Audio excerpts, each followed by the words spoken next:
Weeks after the incident, an unexpected visitor arrived at James's barracks, a police officer named Detective Sarah Clark, accompanied by Brutus. The dog wagged his tail furiously upon seeing James, bounding toward him with unmistakable joy. James knelt down, scratching behind Brutus's ears as the dog leaned into his touch, clearly thrilled to reunite with the man who had calmed him during that chaotic day in the park. Detective Clark smiled warmly at the sight before explaining her reason for visiting. "Mr. Calloway," she began, "we've been in contact with Nigel Hargrove regarding Brutus's future. Given the circumstances, and frankly, Brutus's obvious bond with you, we wanted to ask if you'd consider adopting him permanently." She paused, adding gently, "He needs a stable home, and I can't think of anyone better suited than you." James was taken aback. Adopting a dog hadn't been part of his plan when he joined the King's Guard, but the idea tugged at his heartstrings. Looking into Brutus's trusting eyes, he realized how much the dog had already come to mean to him. After consulting with his superiors, who granted permission under the condition that Brutus wouldn't interfere with his duties, James agreed. "All right, mate," he said softly to Brutus, ruffling the dog's fur. "Looks like we're stuck with each other." Brutus barked happily, spinning in circles as though celebrating the news. From that day forward, their lives became intertwined. James adjusted quickly to sharing his space with the energetic German Shepherd, finding ways to balance his demanding schedule with caring for his new companion. Early mornings began with long walks through quiet streets, where Brutus sniffed every tree and lamp post with boundless curiosity. In the evenings, they relaxed together in James's modest apartment. Brutus sprawled across the floor while James read or wrote letters responding to the flood of supportive messages he'd received. Word of Brutus's adoption spread rapidly, thanks in part to media coverage and social media posts from fans eager to follow their journey. Photos of James and Brutus walking side by side. James in his civilian clothes, Brutus trotting proudly beside him, went viral almost instantly. Fans dubbed them the soldier and his shadow, marveling at the unlikely friendship born out of conflict. Some even created fan pages dedicated to documenting their adventures, posting updates whenever James shared snippets of their daily routines. Their growing fame opened doors to opportunities neither could have anticipated. Animal shelters invited James and Brutus to charity events aimed at raising awareness about responsible pet ownership and rehabilitation for difficult dogs. At one such event, Brutus stole the show, patiently allowing children to pet him and pose for photos. Parents thanked James profusely, saying their kids now felt braver around larger breeds because of Brutus's gentle nature. Watching these interactions, James realized just how impactful their partnership had become. Not only were they changing perceptions about guard dogs like Brutus, but they were also fostering trust between humans and animals. As months passed, Brutus became something of a local celebrity himself. Strangers recognized him on the street, often stopping James to chat or snap pictures. One day, while volunteering at a shelter fundraiser, James noticed a young girl clutching a stuffed animal version of a German Shepherd. When he asked her about it, she shyly admitted it was modeled after Brutus.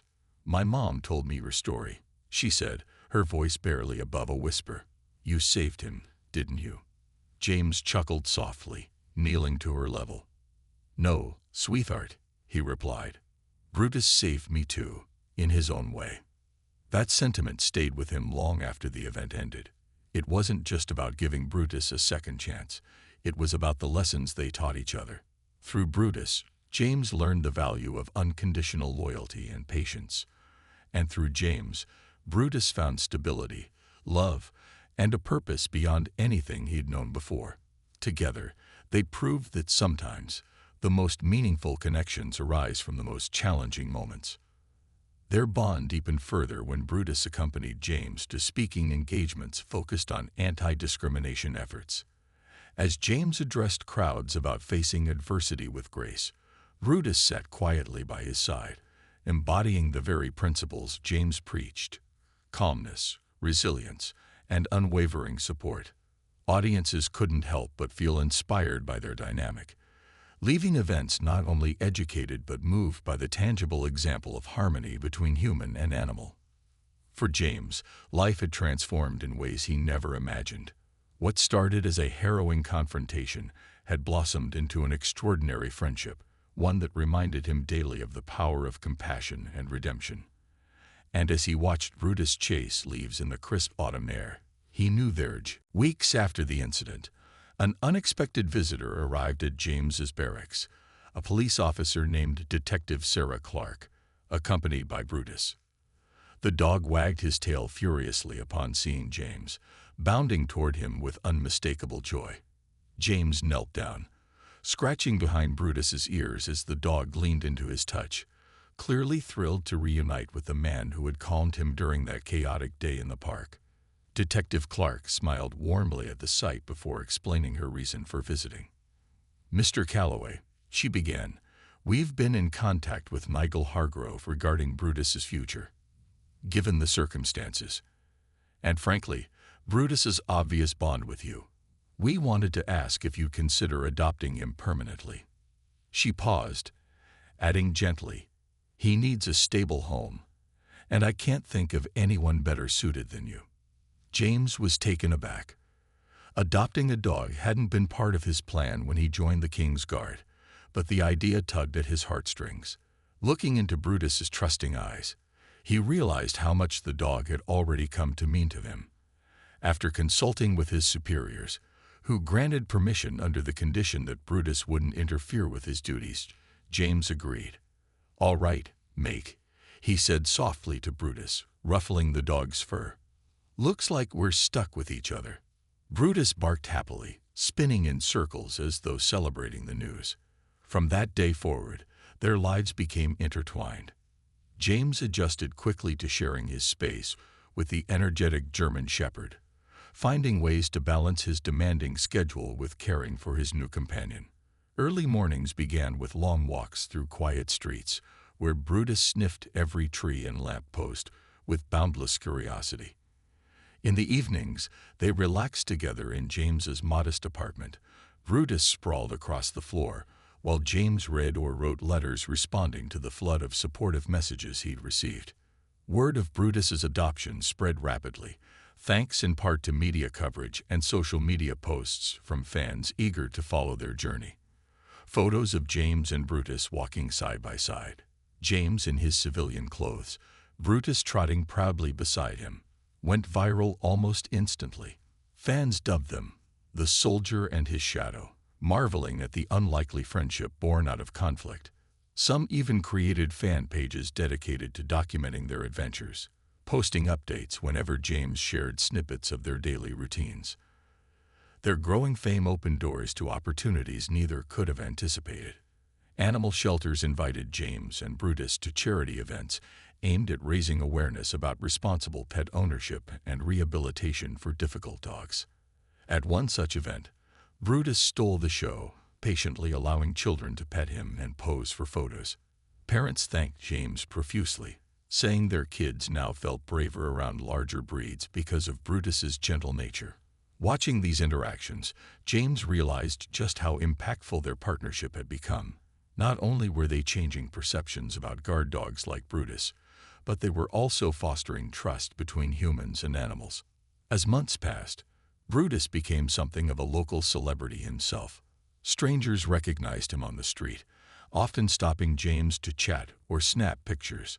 One day, while volunteering at a shelter fundraiser, James noticed a young girl clutching a stuffed animal version of a German Shepherd. When he asked her about it, she shyly admitted it was modeled after Brutus. "My mom told me your story," she said, her voice barely above a whisper. "You saved him, didn't you?"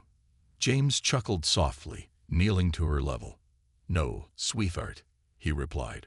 "Brutus saved me too, in his own way." That sentiment stayed with him long after the event ended. It wasn't just about giving Brutus a second chance. It was about the lessons they taught each other. Through Brutus, James learned the value of unconditional loyalty and patience. And through James, Brutus found stability, love, and a purpose beyond anything he'd known before.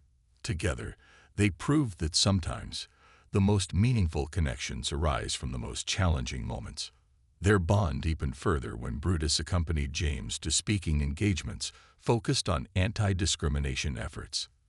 As James addressed crowds about facing adversity with grace, Brutus sat quietly by his side, embodying the very principles James preached: calmness, resilience, and unwavering support. Audiences couldn't help but feel inspired by their dynamic, leaving events not only educated but moved by the tangible example of harmony between human and animal. For James, life had transformed in ways he never imagined. What started as a harrowing confrontation had blossomed into an extraordinary friendship, one that reminded him daily of the power of compassion and redemption. And as he watched Brutus chase leaves, back at the police station, Nigel sat slumped in a cold, uncomfortable chair, his face pale and streaked with frustration. The fluorescent lights above buzzed faintly, casting harsh shadows across the room.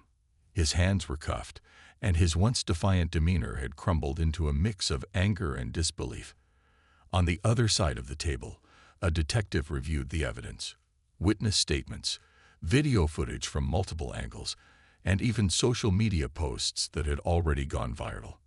Nigel's actions were undeniable, captured in vivid detail for the world to see. As the detective laid out the charges, inciting violence, public endangerment, and racial harassment, Nigel tried to argue his way out of trouble. "You don't understand," he insisted, leaning forward despite the weight of the cuffs around his wrists. "That guard provoked me. He was mocking me with his silence, daring me to act." But his words sounded hollow, even to himself.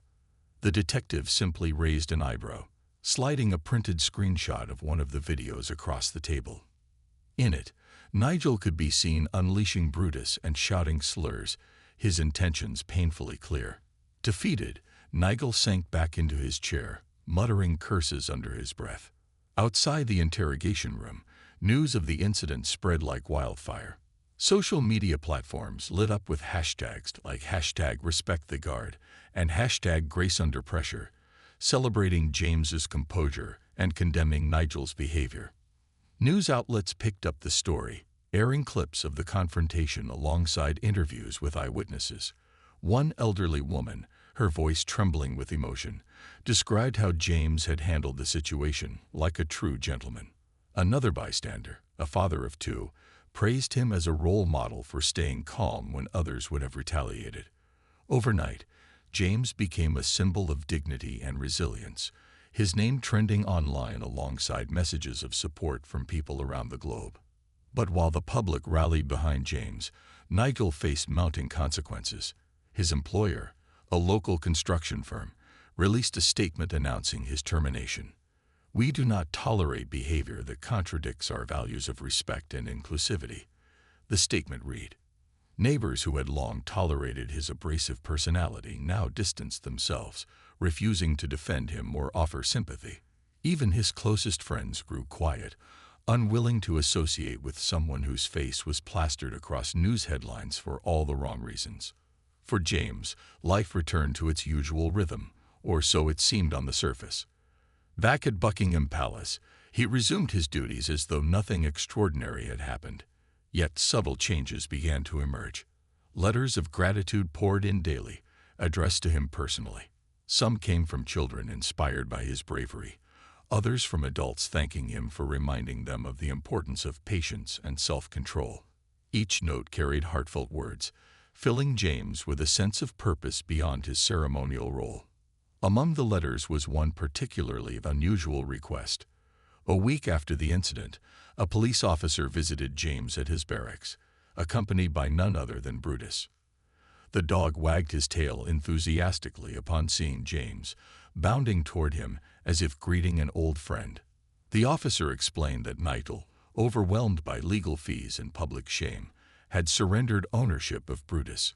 Knowing how much the dog had bonded with James during their brief encounter, the officer asked if James might consider adopting him. At first, James hesitated. Life as a royal guard was demanding, leaving little room for personal commitments. Could he provide the care and attention Brutus deserved? After consulting with his superiors, who gave their blessing, James decided to take the leap. Why not? He thought with a smile. If we can make it work, this could be good for both of us. Brutus settled into his new home quickly, proving to be a loyal and affectionate companion. During James's off-duty hours, the pair went on long walks through parks and quiet streets, drawing smiles from passers-by. Children often stopped to pet Brutus, marveling at the gentle giant who had once been feared.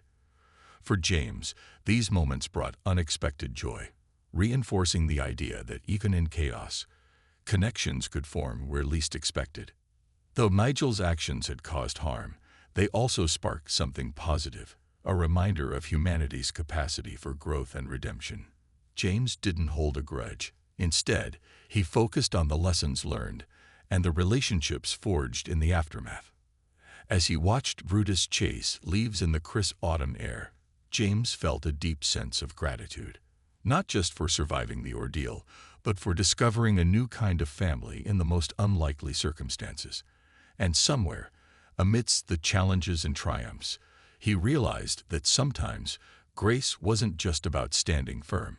It was about opening your heart to what comes next. The arrival of the two police officers sent a ripple through the crowd. Dressed in their navy blue uniforms, they moved with purpose, their presence immediately calming the tense atmosphere. One officer, a tall woman with sharp eyes and a no-nonsense demeanor, stepped forward to assess the situation. The other, a younger man carrying a notebook, began speaking quietly with witnesses, jotting down notes as people eagerly recounted what they had seen. Cameras continued to roll, capturing every detail of the unfolding drama. Nigel, however, wasn't about to back down. Not yet. Seeing the officers approach, he squared his shoulders, trying to project confidence despite the sweat beading on his forehead. "About time you showed up," he barked, pointing an accusatory finger at James. "This guy attacked me. And my dog. He's out of control." His voice carried across the park, loud enough to draw attention from even more bystanders. Some rolled their eyes, while others whispered amongst themselves, clearly skeptical of Nigel's version of events. The female officer raised a hand, signaling for Nigel to calm down. "Sir, please step aside so we can get the full picture," she said firmly but politely. Her tone left little room for argument, but Nigel wasn't ready to cooperate. "No, I won't step aside," he snapped, his face reddening further.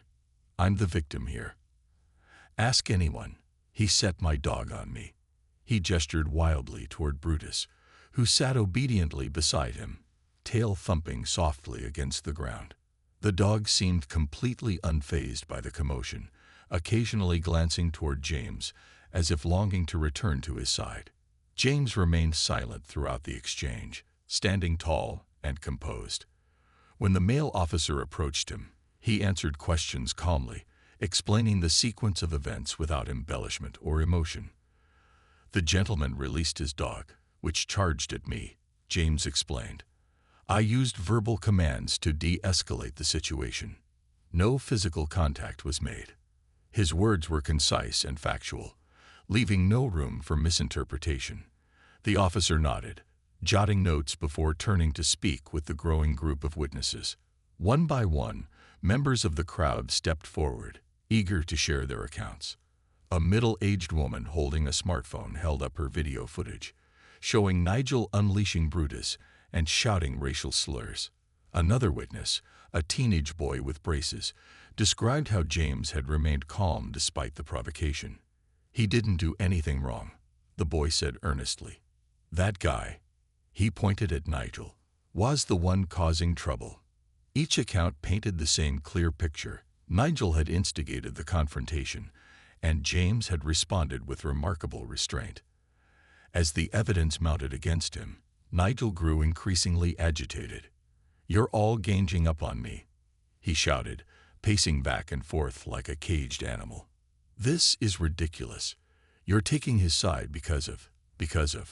He trailed off, unable to finish his sentence without crossing into offensive territory.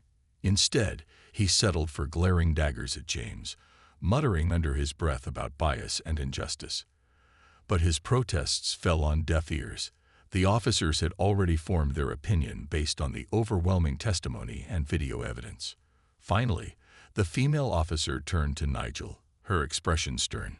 "Sir, based on the information we've gathered, we're placing you under arrest for inciting violence and endangering public safety," she announced. Before Nigel could protest, the younger officer stepped forward to handcuff him. "Wait. What? This is insane." Nigel sputtered, struggling briefly before realizing resistance was futile. As he was led away, still shouting indignantly, the crowd erupted into applause. Some cheered loudly, while others simply clapped politely, relieved that the ordeal was over. Meanwhile, Brutus remained seated where Nigel had left him, looking slightly confused by his owner's abrupt departure. Sensing the dog's unease, James knelt down again, speaking softly to reassure him. "It's okay, boy," he murmured, scratching behind Brutus's ears. The dog responded instantly, leaning into James's touch with a contented sigh. Watching this interaction, several onlookers smiled warmly, touched by the bond that had formed between man and beast in such a short time. As the officers escorted Nigel out of sight, the park began to return to its usual tranquility. Parents called their children back from hiding spots behind trees, and couples resumed posing for photos near the iconic landmarks. Yet the memory of what had just transpired lingered in the air, a reminder of both humanity's capacity for cruelty and its potential for grace under pressure. And though James returned to his post, resuming his stoic vigil as though nothing unusual had happened, those who had witnessed the incident would never forget the quiet heroism of the royal guard who stood firm against hatred and won. As Brutus sat contentedly at James's feet, wagging his tail as though he found a new best friend, the crowd began to murmur in awe. It was hard to believe what they had just witnessed. A fierce German shepherd, moments ago charging with teeth bared, now behaving like a playful pup under the calm guidance of a man who hadn't raised a hand in defense. James remained crouched on one knee, his breathing steady, his expression neutral. He didn't look triumphant or smug. Instead, he radiated quiet control, almost as if this were just another day on duty. For Nigel, however, the scene was unbearable. His plan, his attempt to assert dominance and humiliate the guard, had backfired spectacularly. Instead of seeing James flinch or falter, he was forced to watch as the very symbol of everything he despised earned admiration from strangers. The irony wasn't lost on him, but rather than reflect on his actions, Nigel boiled over with rage. How dare this soldier turn his own dog against him? "What did you do to Brutus?" Nigel shouted, his voice cracking with frustration. Striding forward, he pointed an accusing finger at James. "You tricked him. You did something to my dog." James slowly rose to his full height, brushing off invisible dust from his trousers before straightening up. Though Nigel loomed closer, anger etched into every line of his face. James didn't waver. He locked eyes with Nigel briefly, then glanced down at Brutus, who remained seated peacefully by his side. Speaking in the same measured tone that had calmed the dog moments earlier, James addressed Nigel directly. "Sir," he began, his voice firm yet respectful, "your dog is fine. I suggest you take him and leave before things escalate further." The simplicity of James's words struck a nerve. Nigel expected defiance, hostility, or even fear, but not this. Not calm authority delivered without a trace of malice. For a moment, Nigel hesitated, caught between doubling down on his aggression or retreating altogether. But pride won out. Snarling under his breath, he lunged toward Brutus, reaching for the dog's collar. "Come here, boy," he barked, yanking Brutus away from James.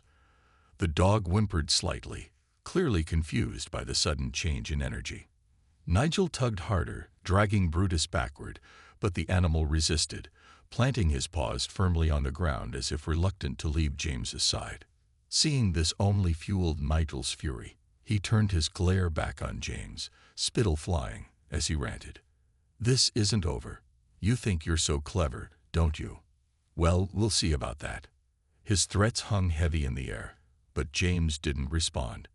He simply stood there, his posture unwavering, his gaze steady. Around them, the crowd had grown larger, many filming the altercation on their phones. Some whispered encouragements to James, while others openly criticized Nigel's behavior. A young girl clutching her mother's hand asked innocently, "Why is that man so mean?" Her question echoed louder than anyone realized, drawing uncomfortable laughter from those within earshot. Nigel noticed the growing attention and shifted uncomfortably. He hated being the center of scrutiny, especially when it painted him in such an unflattering light. Yet instead of backing off, he doubled down, shouting louder to drown out the murmurs around him. "None of you know what you're talking about," he snapped, gesturing wildly at the onlookers. "He provoked me. This whole thing is his fault." His attempts to justify his actions fell flat, met with skeptical glares and disapproving headshakes. Even Brutus seemed less interested in following Nigel's commands now, straining slightly against the leash as if yearning to return to James. Despite the mounting tension, James refused to engage further. He knew better than to let Nigel's provocations dictate his response. Years of training had taught him that reacting impulsively would only make matters worse. Instead, he focused on maintaining his composure, projecting an aura of quiet strength that contrasted sharply with Nigel's chaotic demeanor. The difference between the two men couldn't have been starker, one consumed by anger and ego, the other grounded in discipline and dignity. Still, Nigel wasn't done. As he fumbled for another insult to hurl at James, two figures emerged from the edge of the crowd. Police officers responding to reports of a disturbance. Their arrival marked a turning point, shifting the dynamic entirely. Nigel froze mid-sentence, his bravado wavering for the first time. For all his bluster, he hadn't anticipated law enforcement getting involved. Sensing the shift in power, James finally allowed himself a small, almost imperceptible exhale. Whatever happened next, he knew he had already proven his mettle, not through force, but through restraint. And sometimes that was the most powerful victory of all. In the heart of London, near the grandeur of Buckingham Palace, a gentle breeze swept through St. James's Park, carrying with it the faint rustle of leaves and distant chatter of tourists. Standing tall amidst this picturesque scene was Private James Calloway, resplendent in his iconic red tunic and bearskin hat.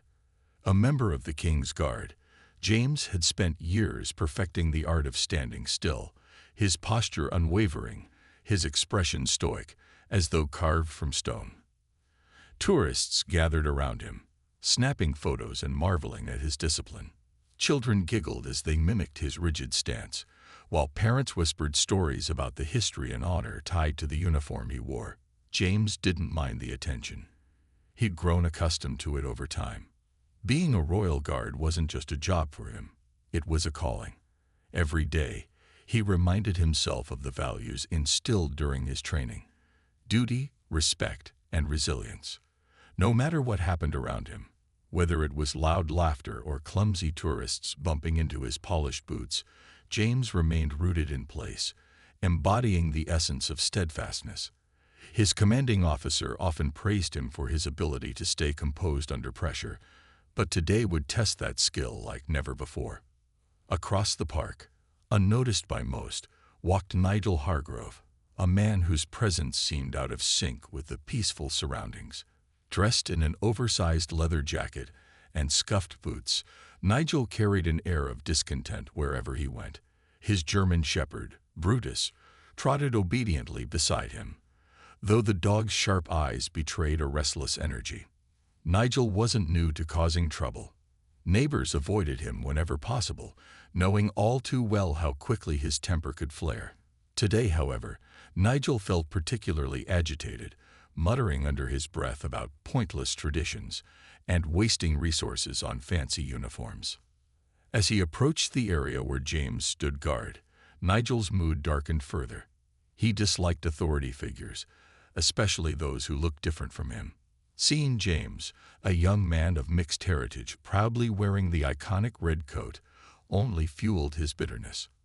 At first, Nigel contented himself with grumbling audibly, hoping to provoke a reaction. But when James didn't so much as blink, Nigel grew bolder. The lack of acknowledgement infuriated him. How dare this soldier ignore him? Didn't he know who Nigel was?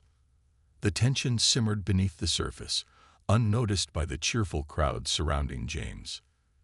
Parents cooed over their children's antics, couples posed for selfies, and elderly visitors reminisced about past visits to the palace. None of them suspected that something ugly was brewing nearby. Nigel's hands clenched into fists, then relaxed again as he wrestled with his anger. For now, he kept his distance, pacing back and forth like a predator circling its prey. But deep down, he was searching for a way to assert dominance, to make someone pay for his frustration. Unaware of the storm gathering just a few feet away, James continued his silent vigil. His thoughts drifted briefly to Brutus, the dog he'd seen earlier. There was something striking about the animal's alertness, its raw power tempered by loyalty. Little did James know, that very dog would soon play a pivotal role in an encounter unlike anything he'd ever experienced. As the sun dipped lower in the sky, casting long shadows across the park, the calm atmosphere began to crack, setting the stage for a confrontation that no one could have predicted. Nigel's patience, or what little he had of it, was wearing thin. He couldn't stand the sight of James standing there, unmoving and unbothered, as if nothing in the world could shake him. To Nigel, this was more than just a soldier doing his job. It was a personal affront. The guard's calm demeanor infuriated him, especially since James didn't react to his muttered complaints or the occasional kick of dirt Nigel sent his way. "Too good to even look at me, huh?" Nigel spat, his voice rising enough to draw a few curious glances from nearby tourists. At first, people assumed Nigel was simply another loud visitor venting frustration about something trivial. But when his words turned sharp and laced with venomous slurs aimed at James's heritage, the mood shifted. A mother quickly ushered her child away, whispering urgently under her breath. A young couple exchanged uncomfortable looks before stepping back, unsure whether to intervene. Some filmed discreetly on their phones, sensing that things were escalating faster than anyone expected. Yet James remained as still as ever, his focus unwavering, as though Nigel's hateful words were nothing more than distant traffic noise. But Nigel wasn't satisfied. He wanted a reaction. A crack in James's armor, proof that he could unsettle the man who refused to acknowledge him. When insults failed, Nigel's eyes landed on Brutus, sitting obediently by his side. A cruel idea sparked in his mind. "You think you're so tough, don't you?" Nigel sneered, pointing at James. "Let's see how brave you are when you're not hiding behind that fancy hat." Without warning, he unclipped Brutus's leash, gripping it tightly for a moment before letting it fall to the ground. The dog hesitated, confused, looking up at Nigel for guidance.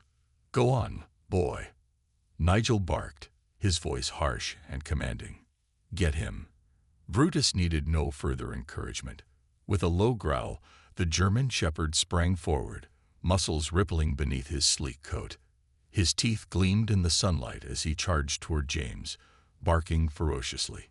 The crowd gasped in horror, some screaming while others scrambled out of the way. Parents clutched their children closer, shielding them from the chaos unfolding before their eyes.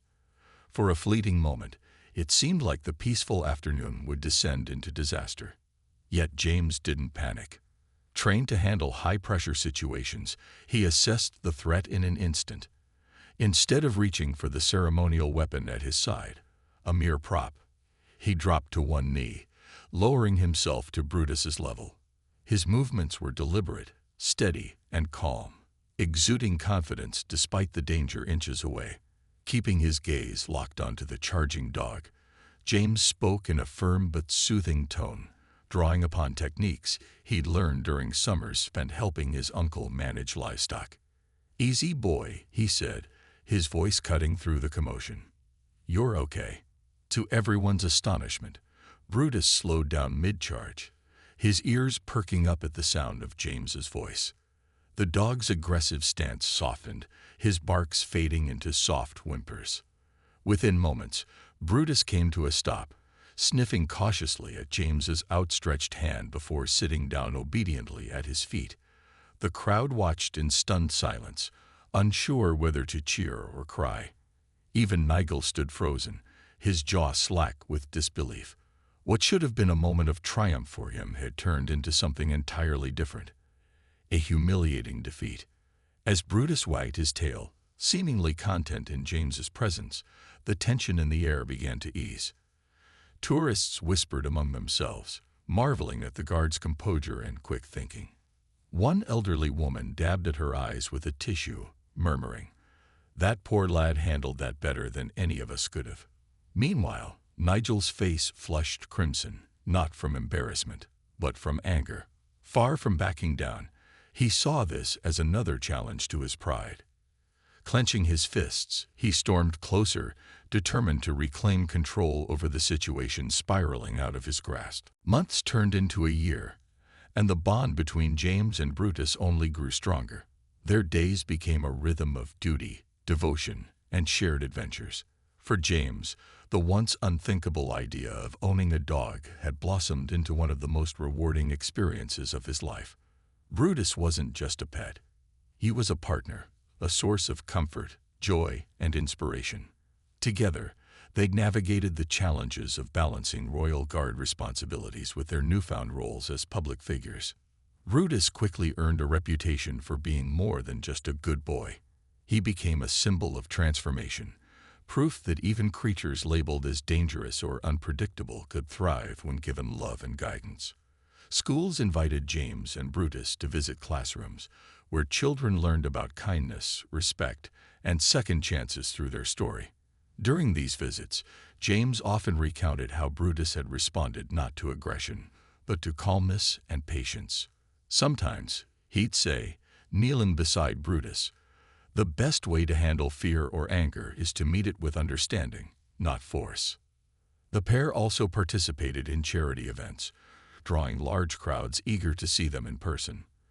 At one fundraiser for animal shelters, Brutus stole the spotlight by performing tricks James had taught him during their walks, sitting on command, shaking hands, and even giving high fives. The audience erupted in applause, cheering not just for the clever dog, but for the man who had shown what compassion could achieve. A young boy in the front row shouted, "Can I hug him?" Without hesitation, James nodded, guiding Brutus closer so the child could wrap his arms around the dog's neck. Parents snapped photos, tears glistening in their eyes as they watched their kids connect with an animal they might have otherwise feared. Beyond their local impact, James and Brutus inspired change on a broader scale. Anti-discrimination campaigns adopted their story as a powerful example of grace under pressure. Posters featuring James standing tall in his ceremonial uniform alongside Brutus bore the tagline, "Respect over reaction." These materials appeared in schools, community centers, and workplaces across the UK, encouraging people to respond to hostility with dignity rather than retaliation. James often spoke at panel discussions, sharing how his training as a soldier and his upbringing on his uncle's farm had shaped his approach to conflict. "It's easy to react with anger," he'd explain, "but real strength comes from choosing peace, even when it's hard." Their influence extended beyond humans, too. Shelters reported a surge in adoptions for larger breeds like German Shepherds, many citing Brutus's story as the reason families felt confident taking them home. James worked closely with these organizations, offering advice on handling difficult dogs and promoting responsible ownership. One particularly touching moment came when a teenager named Liam, struggling with behavioral issues, bonded with a rescue dog after hearing James's speech. Inspired by Brutus's journey, Liam decided to adopt the dog and promised to care for him, "just like you do, Mr. Calloway." As time went on, James reflected on how much his life had changed since that tense afternoon in St. James's Park. What began as an act of cruelty had transformed into something far greater, a legacy of hope and healing. Nigel Hargrove's name faded from headlines, remembered only as a cautionary tale about prejudice and unchecked anger. Meanwhile, James and Brutus continued to shine as beacons of resilience and compassion. One crisp winter morning, as James prepared for another day of ceremonial duties, Brutus sat patiently by the door, tail thumping against the floor. Before heading out, James knelt down, scratching behind the dog's ears. "You ready to hold down the fort while I'm gone, mate?" he asked with a grin. Brutus barked softly, tilting his head as if to say, "Always." It was moments like these, simple, quiet, yet profoundly meaningful, that reminded James why their partnership mattered so deeply. That evening, as snow began to dust the streets of London, James returned home to find Brutus waiting eagerly, his breath fogging in the cold air. They took a long walk together, passing landmarks illuminated by festive lights. Tourists waved and called out greetings, snapping photos of the duo as they strolled past Buckingham Palace. James paused briefly, looking up at the grand building before glancing down at Brutus. In that moment, he realized something profound. True courage wasn't about standing alone. It was about finding strength in connection, whether with others or oneself. And so, James and Brutus carried on, their story etched into the hearts of those who had followed their journey. Through every challenge and triumph, they proved that even in moments of chaos, humanity and kindness could prevail. Together, they weren't just a